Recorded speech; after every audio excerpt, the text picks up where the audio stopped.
cara melihat gerhana matahari ya. Sampai mudi. Nah, sebesar inilah yang tertinggal ya. Ataupun Anda bisa melihat langsung secara begini.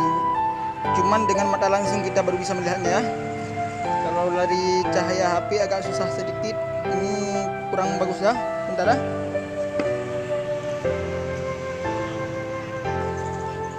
Ini Dr. Rial cara melihat matahari gerhana.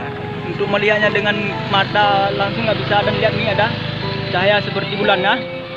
Seperti sebesar inilah gerhana matahari yang sedang terjadi. Lihat di sisi sana. Ataupun kita melihat dari belakang layar HP ya. Bentar. Kita pantulkan cahaya gini kan, kita lihat dari mata langsung.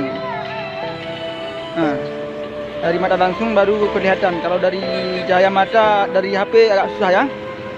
Kita lihat dengan mata langsung ini jelas kelihatannya. Oke. Cukup sekian dan demikian. Terima kasih.